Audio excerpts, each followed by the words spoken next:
called Jess. So Jess joined SFS in 2017 as part of the MLA Graduate Livestock Internship Programme. So Jess works as a Research and Extension Officer with mentoring from Lisa Miller and Cam Nicholson. So one of our current projects is looking at, MLA projects is looking at pasture persistence, subclover and weeds in the feed base. And Jess is just going to give you a bit of background on that. Okay, Can you hear me without the mic? Alright. I just want to kick off by saying thank you, and it's great to see you all here. I realise many of you are pretty busy, particularly leading into sowing, so it's great that you could give up your time and be here. So MLA engaged SFS in the capacity of 4 pasture-related projects for the red meat industry. And that is in the capacity of I want more subclover, I want my pastures to persist and perform, I want less weeds and more feed, and I want healthy and productive soils. And they all fall under the overarching platform of pasture paramedic. Effectively, pasture paramedic is a tool to avoid being brown-beared by your pastures. A quick assessment of how your pastures are travelling and what to do if they need improvement. But out of those 4 projects, I just want to run through subclover and a few factors affecting its persistence. So subclover is a critical part of our pasture system, not only in supplying high quality feed, but also in its capacity to provide nitrogen for grasses and subsequent potential crops. So subclover is an annual plant, which means its regeneration from one year to the next relies on successful seed set in spring and adequate germination the following autumn. Meaning in terms of management, it has 2 key areas of focus, and that's increasing the seed set in spring and setting that seed up for germination in the following autumn. So leaf production is directly related to grazing pressure. Frequently grazing down to 800 kilos or about 2 centimetres in height greatly increases seed production. This doesn't particularly favour your grasses, so be strategic, but we'll get to that in a little bit. So each time the plant is grazed, new leaves will appear across that runner, creating a potential new site for a flower. And research has shown us that 90% of the variation in seed yield is directly related to dry matter production.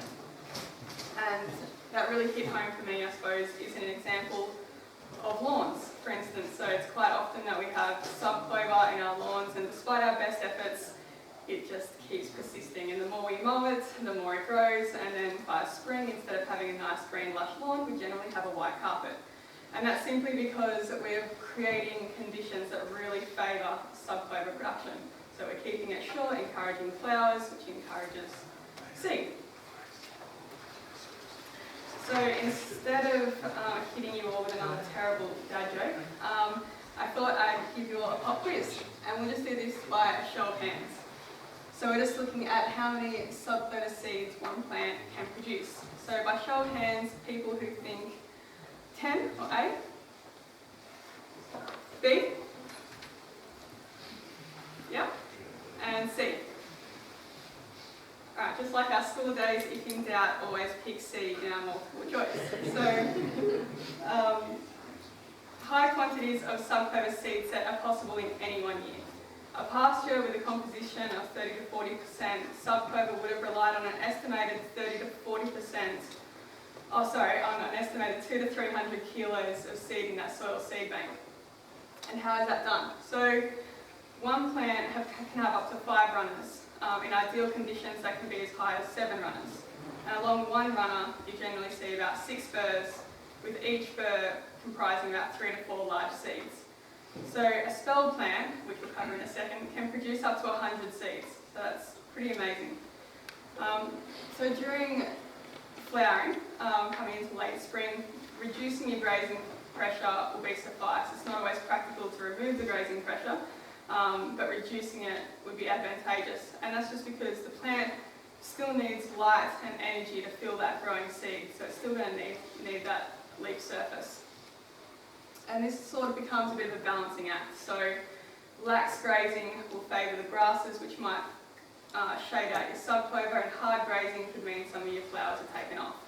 So if we just try to target about 6,000 kilos or under, which is about 2/3 of the way up your work routes, will keep you in the ballpark.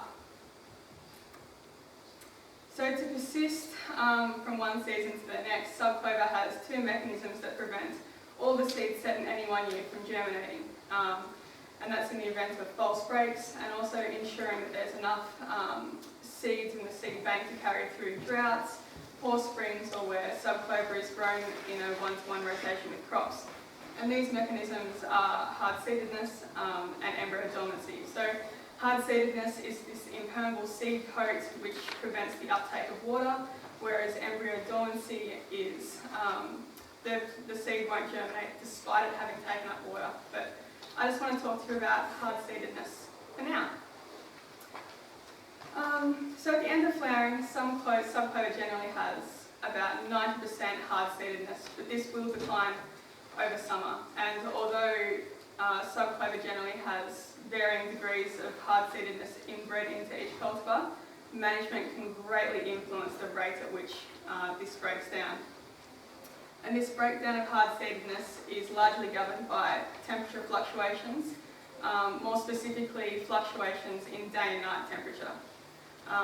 So excessive residual dry matter can insulate that surface soil and inhibit the soil having exposure to those fluctuations. So an example would be generally after a dry period or a drought, it's often that we see really high just subclover germinations, and that's because that bare surface soil has had uninhibited exposure to that. And despite the breaking down of all this hard-seededness, it will still result in a buffer of non-germinable seeds, so you won't expose all your seeds to germination. So to support the existing literature in this, we set up some observations at a property near Shelford. And I'm going to try and use this. Okay. And so we just picked up two extremes and then the ideal residual dry matter. So this first one here was about 6 tonne of dry matter. So we really wanted to create a scenario that gave us that insulating effect. This one up here was our bare ground and taken back as practically as we could to bare soil without compromising the perennial pastures, which was cocksfoot. And the end one was 1,000 kilos, so what's been found to be your ideal residual dry matter that encourages subclover germination without compromising your soil. So this photo was taken in May, but the treatments, I suppose, were done back in January and February. And what we found was that the maximum temperature in this plot was 6 degrees cooler than the bare and the ideal. And the minimum temperature in the excessive trash was 1 degree higher than the ideal and 2 degrees higher than the bare ground. So it really had, it doesn't seem like much, but it had a pretty significant insulating effect.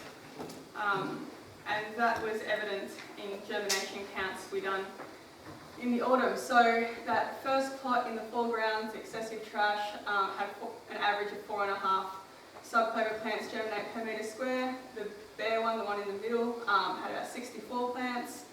And the ideal threw the other two out of the park with 112 plants germinating on average. And these observations really support the theory that subclover seed requires those temperature fluctuations to break down its hard-seeded coat. The cultivars in this observation were Urana and Bindoon, and they have a hard-seeded rating of about 6 and 3 respectively. So to put that in perspective, Tripala has a hard-seededness of about 2. Obviously there is a compromise, and observations would suggest that there is a sweet spot that maximises subclover germination whilst protecting our soils. So in mature pasture set stands, this balancing act can be improved by removing large overburdens of grass in the autumn, and in the summer, which is probably a critical time, reducing this excessive dry matter by short, high-intensity grazing. And the reason it's so short would be because surface seed picked up by animals generally doesn't germinate too well. So this leads us to a quick rapid assessment to see if we're in the ballpark come summer, and it's affectionately referred to as the 2 handfuls of litter test. So I'll just do a demonstration. So the idea is we'll put a gentleman in the room with bigger feet than me, keep it together at 90 degrees. It's about 0.1 of a square metre, and the idea is that in this area you just want to scrape up all the loose litter that you can, and if you're within 1 to 2 handfuls, you're really in the ballpark. That's about between 1,000 and 2,000 kilos of dry matter.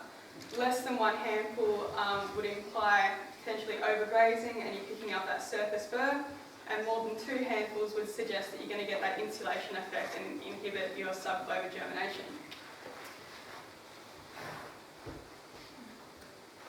So, in summary, excessive dry matter insulates the soil, reducing the soil temp fluctuations and can inhibit your subclover germination. But maintaining between 1 or 2 handfuls or 1,000 to 2,000 kilos of dry matter does the same job as the bare ground without the environmental risk. That's it. Oh, and a huge shout out to Gordon Brown and Josh Walter for facilitating these observations and encouraging it. So, thank you.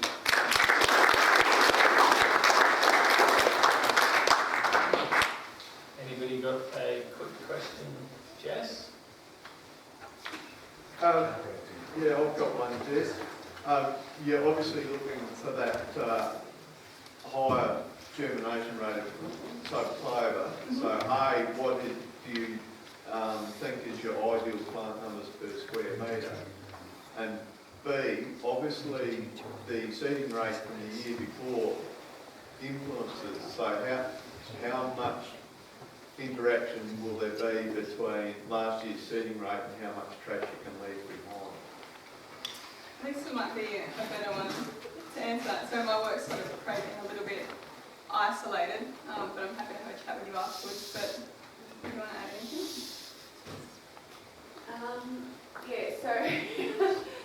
So Mark, what are you getting at?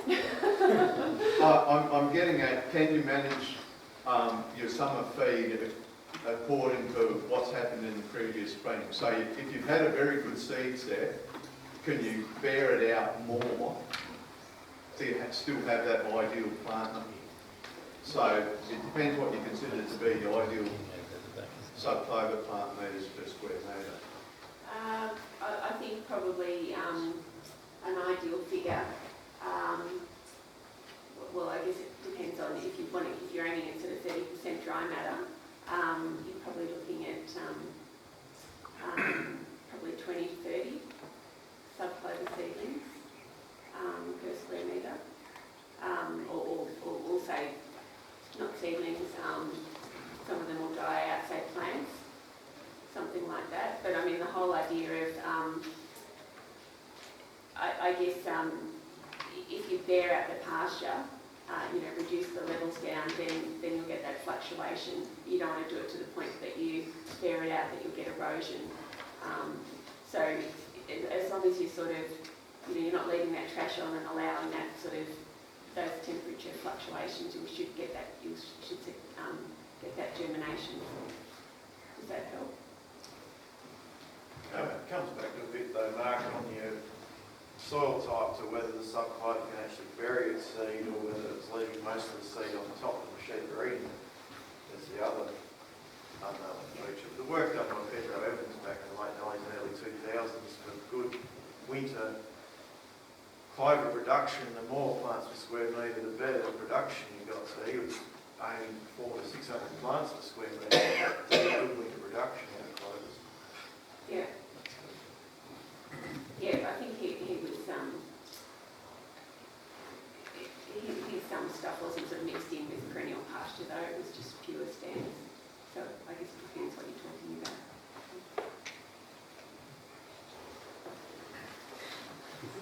Okay. Can we all put our hands together for